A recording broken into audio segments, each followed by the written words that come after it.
Doctor ortho Ayurvedic oil and capsule. अब दर्द भी घुटने टेकेगा। गुरुग्राम में सीएम धामी ने युवाओं को दिया संदेश, वोकल फॉर लोकल को बढ़ावा देने की अपील। कहा जॉब सीकर नहीं जॉब क्रिएटर बने युवा। चंपावत में पुरानी पेंशन बहाली को लेकर उबाल, हजारों शिक्षक कर्मचारी सड़कों पर, सरकार को दी आंदोलन तेज करने की चेतावनी। हरिद्वार रिजर्व फॉरेस्ट में शादी मामले में मंदिर समिति के खिलाफ केस दर्ज, कैबिनेट मंत्री खजान दास के बेटे की थी शादी। विकासनगर के चक्राता में जंगल में लगी आग, आरक्षित वन क्षेत्र में भीषण आग से देवदार के घने जंगलों को भारी नुकसान।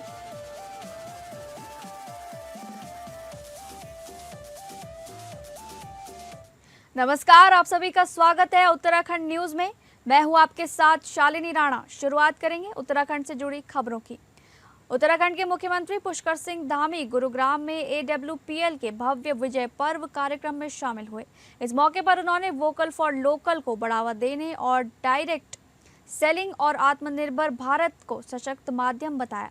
सीएम धामी ने कहा कि इस कार्यक्रम में AWPL के उन परिश्रमी साथियों को सम्मानित किया जा रहा है जिन्होंने अपने समर्पण से सफलता के नए आयाम स्थापित किए हैं।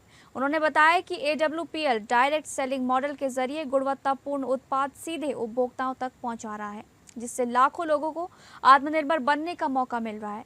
कार्यक्रम में उमड़ी भीड़ का जिक्र करते हुए मुख्यमंत्री ने कहा कि ये साबित करता है कि डायरेक्ट सेलिंग मॉडल आज लाखों लोगों की जिंदगी में सकारात्मक बदलाव ला रहा है। उन्होंने AWPL के MD एवं CEO डॉक्टर संजीव कुमार और उनकी पूरी टीम को इस भव्य आयोजन के लिए बधाई दी। सीएम धामी ने कहा कि प्रधानमंत्री नरेंद्र मोदी के नेतृत्व में युवाओं को जॉब सीकर के बजाय जॉब क्रिएटर बनने के लिए प्रेरित किया जा रहा है और डायरेक्ट सेलिंग मॉडल इसी सोच का मजबूत उदाहरण है। ये मॉडल आर्थिक सशक्तिकरण के साथ व्यक्तित्व विकास और क्षमताओं को निखारने का भी मौका देता है। उन्होंने मातृशक्ति के सशक्तिकरण में डायरेक्ट सेलिंग की अहम भूमिका पर जोर दिया। सीएम ने कहा कि आज महिलाएं ऐसे प्लेटफॉर्म के जरिए परिवार की आर्थिक स्थिति मजबूत कर रही हैं और समाज में अपनी अलग पहचान बना रही हैं।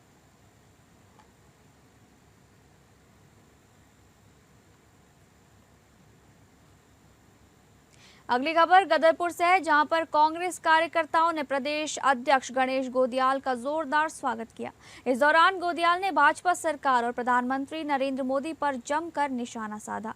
उत्तराखंड के गदरपुर विधानसभा क्षेत्र में उस वक्त सियासी माहौल गर्मा गया जब कांग्रेस प्रदेश अध्यक्ष गणेश गोदियाल का काफिला महतोश मोड़ पहुंचा। सितारगंज कार्यक्रम के लिए जा रहे गोदियाल का कांग्रेस कार्यकर्ताओं ने फूल मालाओं और जोरदार नारेबाजी के साथ भव्य स्वागत किया। इस दौरान मीडिया से बातचीत में गोदियाल ने अपने फेसबुक ID से बंगाली समाज को लेकर कथित आपत्तिजनक पोस्ट के सवाल पर सफाई देते हुए कहा कि उन्होंने ऐसा कोई बयान नहीं दिया। इसे साजिश करार देते हुए उन्होंने कहा कि उन्हें बदनाम करने की कोशिश की जा रही है। वहीं महिला बिल और राज्य की कानून व्यवस्था को लेकर उन्होंने केंद्र और राज्य सरकार पर तीखा हमला बोला। उन्होंने मुख्यमंत्री पुष्कर सिंह धामी और प्रधानमंत्री नरेंद्र मोदी पर कई गंभीर आरोप लगाते हुए कहा कि वर्ष 2027 के चुनाव में भाजपा सत्ता से बाहर होगी और कांग्रेस वापसी करेगी। इस मौके पर गदरपुर विधानसभा क्षेत्र के वरिष्ठ कांग्रेस नेता और कार्यकर्ता बड़ी संख्या में मौजूद रहे। सभी ने एकजुट होकर अब की बार कांग्रेस सरकार के नारे लगाए और अपने नेता का जोरदार स्वागत किया। उस चीज का संज्ञान है। मेरी वो फेसबुक ID या फेसबुक पेज मेरा है ही नहीं। मेरे को किसी ने कहता हुआ कुछ सुना हो, मेरा वीडियो ऑडियो कुछ अगर हो, अब लिखने को तो मैं भी पुष्कर सिंह धामी के नाम से एक वो बना दूं, क्या बोलते हैं उसको, ID बना दूं और उस पर कुछ लिख दूं। तो ये मैंने उसी दिन उसका हमारे साथियों ने तो उसका कंप्लेंट भी किया। अब सरकार को चाहिए कि उसकी हकीकत जाने। देखिए मेरी बात सुनिए, ये सरकार झूठे बातें बनाकर कांग्रेस के नेताओं पर थोपती है। अगली खबर चंपावत से है, जहां पर पुरानी पेंशन बहाली की मांग को लेकर शिक्षक और कर्मचारियों का आक्रोश खुलकर सामने आया। विभिन्न कर्मचारी संगठनों और शिक्षक संघों के आह्वान पर बड़ी संख्या में कर्मचारी सड़कों पर उतरे और नगर में जोरदार आक्रोश रैली निकालकर सरकार के खिलाफ नारेबाजी की गई। रैली की शुरुआत निर्धारित स्थल से हुई, जहाँ से सैकड़ों की संख्या में शिक्षक और कर्मचारी हाथों में बैनर और तख्तियां लेकर निकले। पुरानी पेंशन बहाल करो, कर्मचारियों का हक वापस दो जैसे नारों से पूरा शहर गूंज उठा। रैली मुख्य मार्गों से गुजरते हुए जिला मुख्यालय पहुंची, जहां प्रदर्शनकारियों ने अपनी मांगों को लेकर जोरदार प्रदर्शन किया। इस दौरान प्रदेश स्तरीय पदाधिकारियों की मौजूदगी ने आंदोलन को और धार दी। मंच से वक्ताओं ने कहा कि नई पेंशन योजना कर्मचारियों के हितों के खिलाफ है और इससे सेवानिवृत्ति के बाद उनका भविष्य असुरक्षित हो जाता है। उन्होंने स्पष्ट कहा कि पुरानी पेंशन कोई सुविधा नहीं बल्कि कर्मचारियों का अधिकार है, जिसे सरकार को हर हाल में बहाल करना होगा। वक्ताओं ने चेतावनी देते हुए कहा कि यदि सरकार ने जल्द ही सकारात्मक निर्णय नहीं लिया तो आंदोलन को चरणबद्ध तरीके से और उग्र किया जाएगा। जरूरत पड़ी तो कार्य बहिष्कार और प्रदेश व्यापी आंदोलन भी किया जाएगा, जिसकी पूरी जिम्मेदारी शासन प्रशासन की होगी। रैली में विभिन्न विभागों के कर्मचारी, शिक्षक, महिला कर्मचारी और युवा बड़ी संख्या में शामिल रहे। सभी ने एकजुटता दिखाते हुए सरकार तक अपनी आवाज पहुंचाने का संकल्प लिया। अंत में प्रदर्शनकारियों ने प्रशासन के माध्यम से सरकार को ज्ञापन सौंपा, जिसमें पुरानी पेंशन योजना को शीघ्र बहाल करने की मांग की गई। कर्मचारियों ने साफ कहा कि जब तक उनकी मांग पूरी नहीं होती तब तक उनका आंदोलन जारी रहेगा। अंशदान का मात्र 10% दिया जा रहा है, उस पर ब्याज की बात तो छोड़ दीजिए। नंबर 2, पुरानी पेंशन योजना के अंतर्गत राज्य में 20 वर्ष की सेवा के पश्चात पेंशन का प्रावधान था, जबकि नई यूनिफाइड पेंशन योजना में जो मिनिमम पेंशन निर्धारित की गई है उसके लिए न्यूनतम सेवा शर्तें 25 वर्ष रखी गई है। जबकि उत्तराखंड राज्य में एक कर्मचारी की जो अधिकतम सेवा में प्राप्त करने की आयु है 42 वर्ष है, जिसके कारण हमारे प्रदेश के अधिकांश कर्मचारी मात्र 18 से 20 साल की सेवा ही कर पा रहे हैं और उस सीमा को भी पार नहीं कर पा रहे हैं। हरिद्वार के रिजर्व फॉरेस्ट के अंतर्गत आने वाले सुरेश्वरी देवी मंदिर में हो रही वीआईपी शादी विवादों में आ गई है। फॉरेस्ट एक्टिविस्ट की शिकायत पर राजाजी टाइगर रिजर्व ने मंदिर समिति के खिलाफ केस दर्ज किया है। दरअसल कैबिनेट मंत्री खजान दास के बेटे अनुज की शादी हरिद्वार के सुरेश्वरी देवी मंदिर में हो रही है। रिजर्व पार्क के अंतर्गत आने वाले मंदिर में शादी की तैयारी के लिए बड़ा शामियाना और दूसरे तामझाम लगाए गए थे, लेकिन मामला खबरों में आने के बाद शादी के कार्यक्रम को बेहद सीमित कर दिया गया है। खुद कैबिनेट मंत्री खजान दास ने बताया कि मंदिर परिसर में सिर्फ फेरे लेने का कार्यक्रम होगा। उन्होंने कहा कि मंदिर समिति से अनुमति और पार्क प्रशासन से सहमति लेने के बाद ही कार्यक्रम तय किया गया था। यहाँ पर भी आया था और निदेशक वन वो उस दिन यहाँ पर थे, उनको भी मैं आमंत्रित किया और वहाँ दिखाया भी गया कि हम यहाँ पर शादी का आयोजन किया। मंदिर समिति का ऐसा नहीं कि मंदिर समिति की ही अनुमति से हुआ है, ये उन्होंने भी हामी भरी, किंतु मुझे लगता है कि कुछ जिस तरह से राजनीतिक साजिशन के तहत इस तरह का जो आरोप प्रत्यारोप लग रहे हैं, ये दुखद है, चिंताजनक विषय। क्रम क्या है कि यहाँ पे भगवती की पूजा का आयोजन था और माननीय मंत्री जी के बेटे के इच्छा माननीय मंत्री जी की कि भाई भगवती के दरबार में पूजा और भगवती के साक्षी में यहाँ फेरे की इच्छा जारी की थी, इच्छा है। और फिर प्रसाद, जैसे भंडारा हमारे यहाँ प्रसाद छोटा सा होता है, उसी प्रकार से ऐसा कोई वो नहीं है, इसको रूप दूसरा दे दिया गया, लेकिन ऐसी कोई बात नहीं। तो मान भगवती की पूजा अर्चना के लिए उन्होंने वो किया है। अगली खबर उत्तराखंड के मसूरी से है, जहां पर पिछले वर्ष 16 सितंबर को आई भीषण आपदा का सबसे अधिक असर मसूरी विधानसभा क्षेत्र में देखने को मिला था। यहां कई सड़कें क्षतिग्रस्त हो गई थीं और मसूरी देहरादून को जोड़ने वाला मुख्य पुल टूट गया था। आपदा के बाद लोक निर्माण विभाग ने वैली ब्रिज बनाकर मार्ग को अस्थायी रूप से सुचारू किया था, लेकिन अब पर्यटन सीजन शुरू होने वाला है और इस पुल पर लगातार जाम की शिकायतें मिल रही थी। घंटों जाम में फंसे रहने से लोगों को भारी परेशानी हो रही थी। इसे देखते हुए लोक निर्माण विभाग ने यहां एक और वैली ब्रिज का निर्माण किया है, जिसे मसूरी विधायक एवं कैबिनेट मंत्री ने जनता को समर्पित कर दिया। कुछ समय से इस ब्रिज को लेकर भ्रामक प्रचार किया जा रहा था और इसे असुरक्षित बताया जा रहा था। आज लोक निर्माण विभाग के अधिशासी अभियंता राजेश कुमार ने वैली ब्रिज का निरीक्षण किया। उन्होंने बताया कि लगभग 40 मीटर लंबा ये पुल सभी सुरक्षा मानकों के अनुसार बनाया गया है और जनता के लिए पूरी तरह सुरक्षित है। पुल पर हॉट मिक्स डालने के साथ ही लेन वाइज मार्किंग का काम भी शुरू कर दिया गया है। साथ ही यहां 12 करोड़ रुपए की लागत से नए पक्के पुल का निर्माण कार्य भी शुरू हो गया है। लगभग 60 मीटर लंबे इस डबल लेन पुल में पैदल मार्ग की भी व्यवस्था होगी। विभाग का दावा है कि सभी तैयारियां पूरी कर ली गई हैं और 4 महीने के भीतर नए पुल का निर्माण पूरा कर लिया जाएगा। पहली बात तो आपको मैं बता दूं, जो ब्रिज हमने ये बनाया है 40 मीटर लंबा, ये यातायात के लिए सुरक्षित है। और जैसे कि अभी बीच में कुछ लोगों ने इसमें ये अफवाह उड़ाई कि अभी पार्ट लगने बाकी हैं तो वो पार्ट हमारे लगने बाकी नहीं, पार्ट जो लगने थे उसमें पूरे लग चुके हैं। हमारा ब्रिज चौकी 45 मीटर के हिसाब से हमने यहाँ पे पार्ट लेकर आए थे, तो बचे हुए पार्ट्स वो ब्रिज पे रहे थे यहाँ पर जो। तो इसके अलावा हमने यहाँ पे हैजार्ड के लिए सेफ्टी पर्पज से डेलीमिटेड मार्किंग, हैजार्ड मार्किंग, वो बोर्ड जो कितनी स्पीड लिमिट की है, कितने जो हमारा 20 टन का जो इसमें हमने अलाउ किया है एक बार में एक भारी वाहन जो है, तो उसके बोर्ड भी हमने यहाँ पे फिक्स करवा दिए हैं इसमें।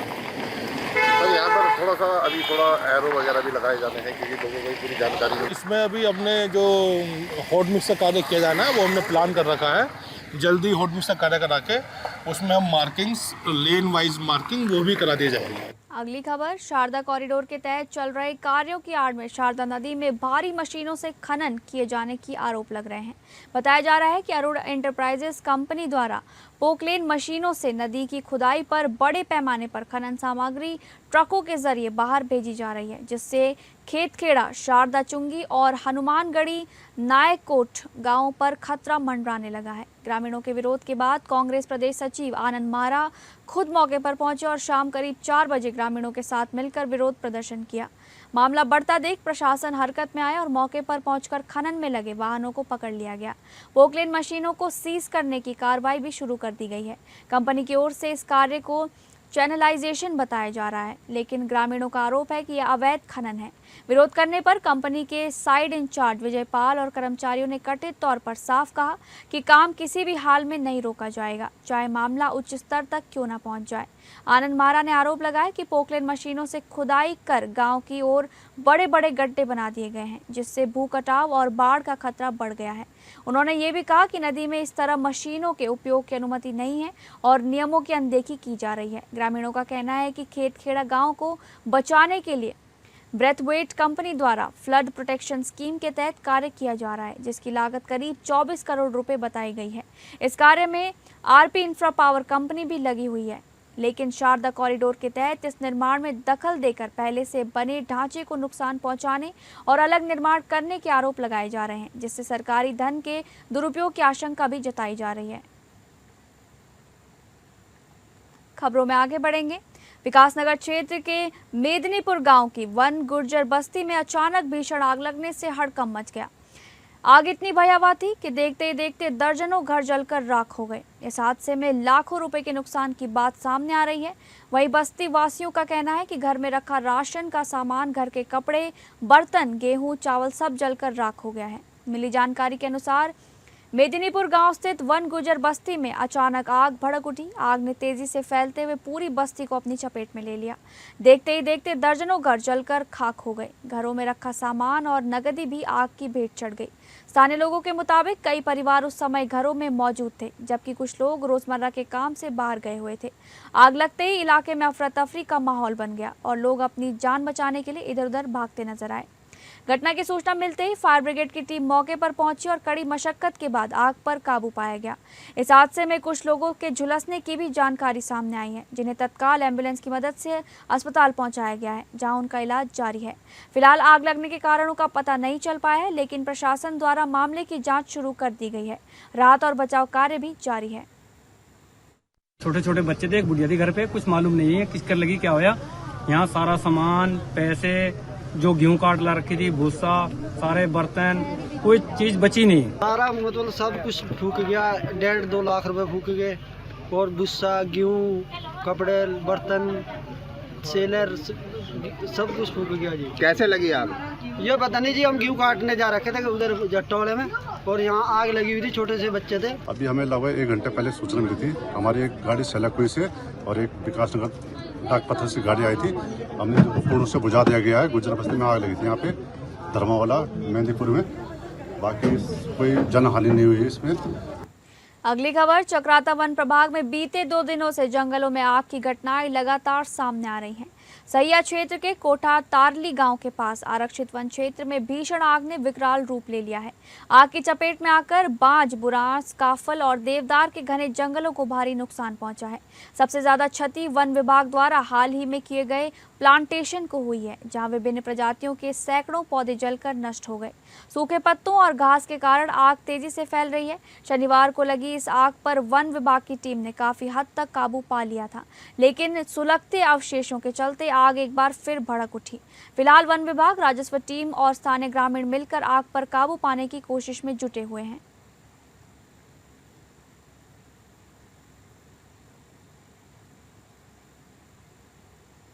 अगली खबर टिहरी से है, जहां पर घनसाली थाना क्षेत्र के सांकरी गांव में 22 वर्षीय पूनम देवी का शव संदिग्ध हालत में घर पर मिला। दुखद बात ये रही कि उसी दिन उसकी पहली शादी की सालगिरह थी।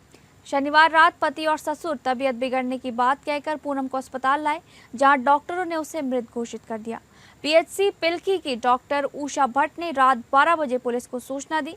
पुलिस ने शव कब्जे में लेकर जांच शुरू कर दी। माई के पक्ष ने हत्या का आरोप लगाया है। पिता शिव सिंह बिष्ट ने बताया कि पूनम 21 अप्रैल को माई के आई थी और 25 अप्रैल को ससुराल लौटी। उसी रात मौत की बजाय सिर्फ तबीयत खराब होने की सूचना दी गई। भाई धनपाल सिंह ने दहेज पर प्रताड़ना और हत्या का आरोप लगाया है। दहेज का भी मामला है और कोई भी अगर उनको चेहरा पे मैंने अभी देखा है बाप बेटे का, उनको कोई गम नहीं है, कोई दुख नहीं है कि ये चीज हुआ है। चाहे आप उनका वीडियो फोटो देख सकते हैं, गाड़ी में यहीं पे बैठे हैं, देख लीजिए। हर किसी को अगर गलतियां हो गए, उन्होंने करने के बाद भी उनको एहसास या गलती का कोई एहसास नहीं है। जो कि आज ग्राम सभा बनोली से हमारी एक बहन बेटी जो कि सांकरी भुट्टू में उनकी 1 साल पहले शादी हुई थी, अभी भी 1 साल पूरा नहीं हुआ है और ये घटना कल रात को माँ, लड़के की माँ और बाप और चाची ने मिलकर इस घटना को अंजाम दिया है। मुख्यमंत्री पुष्कर सिंह धामी ने उत्तराखंड स्कूल बोर्ड शिक्षा की हाई स्कूल परीक्षाओं में उत्कृष्ट प्रदर्शन करने वाले छात्र छात्राओं से बात की। सीएम धामी ने क्रमशः प्रथम, द्वितीय और तृतीय स्थान प्राप्त करने वाले अक्षत गोपाल, ईशांत कोठारी, भूमिका और योगेश जोशी से फोन पर बातचीत की। साथ ही इंटरमीडिएट परीक्षा में प्रथम स्थान प्राप्त करने वाली गीतिका पंत और सुशीला मेंदिरता, द्वितीय स्थान प्राप्त करने वाले आर्यन और तृतीय स्थान प्राप्त करने वाली वंशिका को हार्दिक बधाई और उज्जवल भविष्य के लिए शुभकामनाएं दी। सीएम धामी ने कहा कि इन सभी प्रतिभाशाली छात्रों ने न केवल अपने परिवारों और जिले को बल्कि पूरे राज्य को अपनी मेहनत, अनुशासन और समर्पण से रोशन किया है।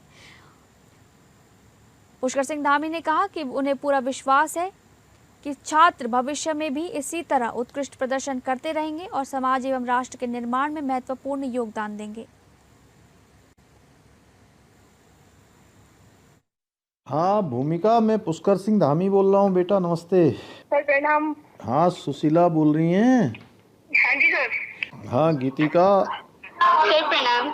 नमस्ते। हाँ योगेश कैसे हैं?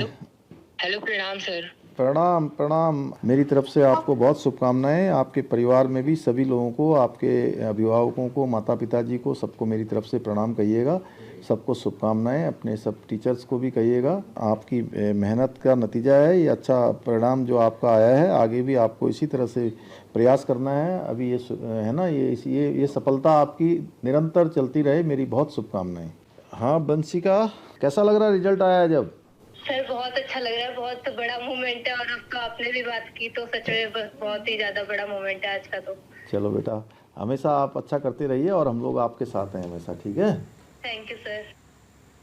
लोहाघाट के सीमांत क्षेत्र स्थित पीएम श्री राजकीय इंटर कॉलेज दिगाली चौड़ ने वर्ष 2026 की हाई स्कूल एवं इंटरमीडिएट परीक्षा में 100% परिणाम हासिल कर नया कीर्तिमान स्थापित किया है।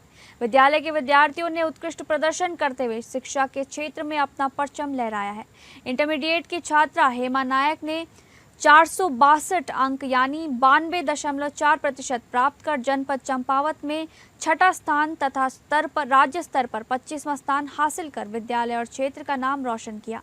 उनके इस शानदार प्रदर्शन से पूरे विद्यालय परिवार में खुशी की लहर है। इंटरमीडिएट परीक्षा में तनुजा उप्रेती 89.2%, ऐश्वर्या उप्रेती 88.8%, आदित्य सिंह बोरा और प्रिया 82.4% ने भी बेहतरीन अंक प्राप्त कर अपनी प्रतिभा का लोहा मनवाया। वहीं हाई स्कूल में निधि रावत 82%, उषा 81.6%, यतिन जोशी 80%, निर्मल सिंह ने शानदार प्रदर्शन कर विद्यालय का मान बढ़ाया।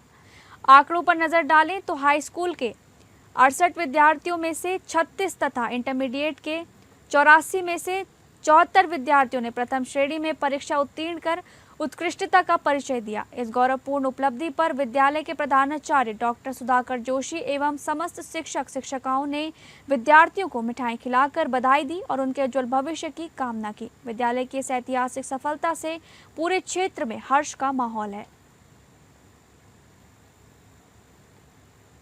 फिलहाल उत्तराखंड न्यूज में बस इतना ही। नमस्कार।